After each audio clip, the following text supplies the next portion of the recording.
नमस्कार, आप देख रहे हैं एसबीटी न्यूज। पेश है 3 अगस्त बुधवार शाम 7:15 बजे राजस्थान की बड़ी खबरें। जयपुर के एक बड़े कारोबारी समूह पर आयकर विभाग का छापा पड़ा है। विभाग की टीम आशीष ग्रुप नामक इस कारोबारी समूह के 36 ठिकानों पर कार्यवाही कर रही है। बिल्डर और ज्वेलर समूह के इस बिजनेस ग्रुप पर जयपुर के 34 तो कोटा के 2 ठिकानों पर आयकर विभाग का सर्चिंग ऑपरेशन जारी है। बताया जा रहा है कि छापेमारी में बड़ी रकम मिली है। आयकर विभाग की टीम ने कारोबारी समूह के जयपुर में रामनिवास बाग, वैशाली नगर एक्सटेंशन स्थित नए प्रोजेक्ट पर सर्चिंग की। रिपोर्ट के मुताबिक इस छापेमारी से कई हाई प्रोफाइल लोग भी आईटी के रडार पर आ सकते हैं। इसमें बिजनेस, बिल्डर, शिक्षा से जुड़े लोग शामिल हैं। आईटी के निशाने पर इनकी बैंक डिटेल्स, लॉकर भी हैं।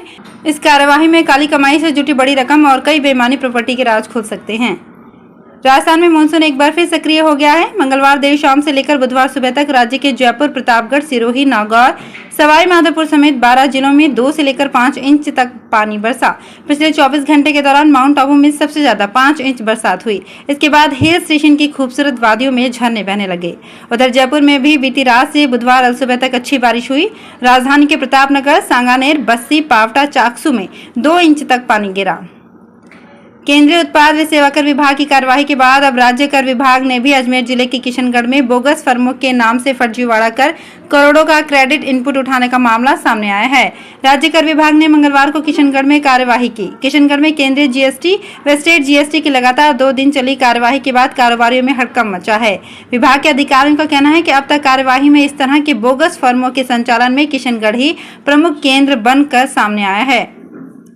केंद्र सरकार ने घरेलू बाजार में पेट्रोलियम पदार्थों की कीमतों को काबू में रखने के लिए 1 जुलाई को इनके निर्यात पर लगाए विंडफॉल टैक्स में संशोधन किया है। सरकार ने क्रूड, डीजल और जेट फ्यूल पर लगने वाले विंडफॉल टैक्स में संशोधन के संबंध में मंगलवार को नोटिफिकेशन जारी किया। मनी कंट्रोल की एक रिपोर्ट के अनुसार अब सरकार ने पेट्रोलियम क्रूड टैक्स 17,000 रुपए प्रति टन से बढ़ाकर 17,750 रुपए टन कर दिया है। वहीं जेट फ्यूल पर टैक्स को समाप्त कर दिया गया है। पहले जेट फ्यूल पर 4 रुपए प्रति लीटर टैक्स लग रहा था। इसी तरह डीजल पर एक्साइज ड्यूटी 11 रुपए प्रति लीटर से घटाकर 5 रुपए लीटर कर दी गई है। सीकर शहर के लोग जल भराव, जाम, आवारा सांड समेत कई समस्याओं से परेशान हैं। समस्याओं के समाधान को लेकर सामाजिक संगठनों ने आक्रोश रैली निकाली। रैली में बड़ी संख्या में संगठनों ने प्रशासन के खिलाफ नारेबाजी की और कलेक्ट्रेट पर विरोध प्रदर्शन किया। सामाजिक संगठन ने श्री मानव सेवा संस्थान के बैनर तले ढाका भवन से कलेक्ट्रेट पहुंचे। रैली में प्रशासन के खिलाफ लोगों का गुस्सा साफ नजर आया। लोगों ने आरोप लगाया कि शहर धीरे धीरे समस्याओं से घिरता जा रहा है, लेकिन प्रशासन मूक दर्शक बनकर बैठा है। अधिकारियों को बताने के बाद भी समस्याओं का समाधान ना के बराबर हो रहा है। कोटा में कोचिंग छात्रों को मानसिक संबल, सुरक्षा प्रदान करने व सुसाइड की रोकथाम को लेकर कलेक्ट्रेट में बैठक हुई। बैठक में कलेक्टर, सिटी एसपी समेत सभी कोचिंग संस्थान एवं हॉस्टल एसोसिएशन के पदाधिकारी मौजूद रहे। बैठक में सबको अपनी अपनी जिम्मेदारी का एहसास कराया गया। सीधे तौर पर उनको आगाह किया गया है कि अगर लापरवाही बरती गई तो इसे गंभीरता से लिया जाएगा। साथ ही आज मीटिंग में ये बात सामने आई, हॉस्टल मालिकों के बिहाफ पर अगर कोई लीज होल्डर है तो वो भी उतना ही उत्तरदायी होगा। मीडिया से बातचीत में कलेक्टर ओपी बुनकर ने कहा कि शहर में 2 लाख से अधिक बच्चे कोचिंग ले रहे हैं। श्रीगंगानगर और हनुमानगढ़ जिलों में लगातार बारिश और बादल छाए रहने के कारण बढ़ी नमी के कारण बीटी कॉटन की फसल में कीड़ों का प्रकोप बढ़ रहा है। खेतों में पानी भरे रहने से जड़ गलने का खतरा भी मंडरा रहा है। कृषि विभाग ने फसल को कीटों और जड़ गलन से बचाने के लिए एडवाइजरी जारी की है। कृषि विभाग के अधिकारियों का कहना है कि सफेद मक्खी तेज उड़ने वाला, पीले शरीर और सफेद पंख का कीट है। ये कीट हवा की दिशा में आसानी से एक स्थान से दूसरे स्थान पर चला जाता है। सफेद मक्खी से ग्रसित पौधे पीले व तैलीय दिखाई देते हैं और पौधों की पत्तियां सिकुड़कर मुड़ने लगती है। इस पर समय रहते नियंत्रण किया जाना चाहिए। 15 अगस्त 2022 को देश की आजादी के 75 साल पूरे होने जा रहे हैं। इस खुशी में स्वतंत्रता दिवस को खास बनाने की तैयारी की जा रही है। केंद्र सरकार ने हर घर में तिरंगा अभियान शुरू करने की योजना बनाई है। चित्तौड़गढ़ और प्रतापगढ़ जिलों में इस बार सभी घरों में तिरंगा लहराने की कोशिश की जा रही है। अभियान में हर घर भारतीय 13 से 15 अगस्त 3 दिनों के लिए अपने घर की छत पर तिरंगा फहराएंगे। इसके लिए चित्तौड़गढ़ और प्रतापगढ़ के सभी पोस्ट ऑफिस को 58,520 तिरंगे बेचने का टारगेट दिया गया है। पंचायत सहायकों ने बुधवार को बांसवाड़ा में सिंचाई मंत्री महेंद्रजीत सिंह मालविया के घर का दरवाजा खटखटाया। बड़ी संख्या में मालविया के घर के बाहर डटे ग्राम पंचायत सहायकों ने मंत्री के सामने हाथ जोड़कर मिन्नतें की। कहा कि सरकार केवल झूठे आश्वासन देती है, आप हमारे मंत्री हो, आप स्थानीय संविदा कार्मिकों की आवाज सरकार तक पहुंचाओ। इस पर मालविया ने अगले बजट सत्र में कार्यवाही का भरोसा दिलाया। आदिवासी दिवस के मौके पर सीएम अशोक गहलोत का मानगढ़ धाम पर आने का कार्यक्रम बन रहा है। इससे पहले ग्राम पंचायत सहायकों ने मंत्री के घर के बाहर सड़क पर डेरा डाला और वहीं पर एक सभा भी की।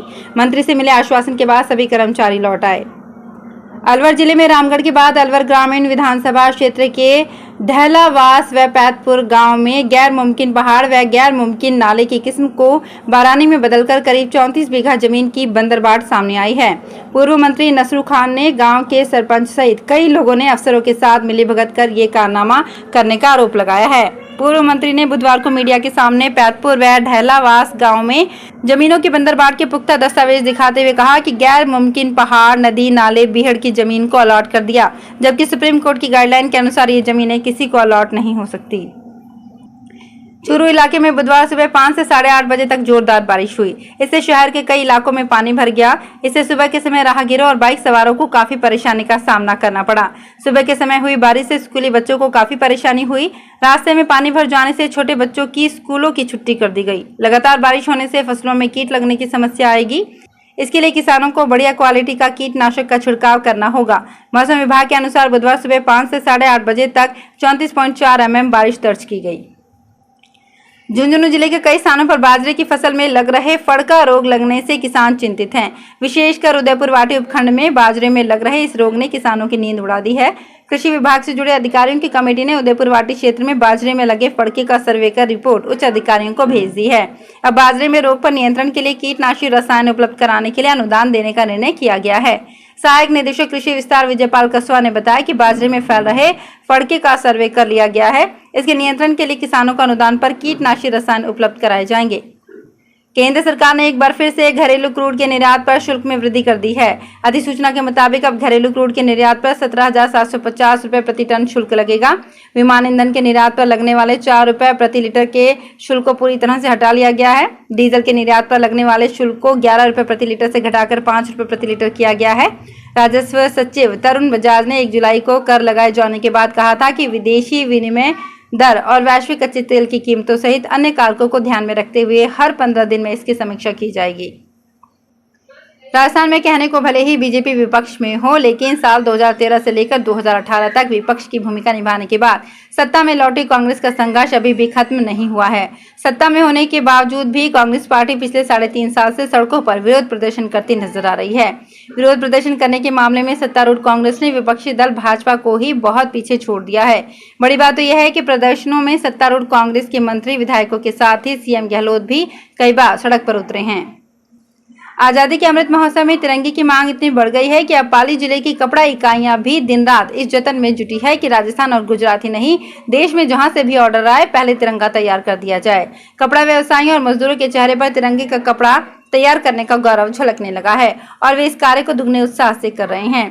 केंद्र सरकार की हर घर तिरंगा फहराने की अपील से देश भर से एकाएक झंडों की मांग बढ़ गई है, जिसे पूरा करने के लिए सूरत, महाराष्ट्र, उत्तर प्रदेश, तमिलनाडु, बिहार के साथ ही प्रदेश में पाली की कपड़ा इकाइयों को भी अलग अलग जगह से ऑर्डर मिले हैं।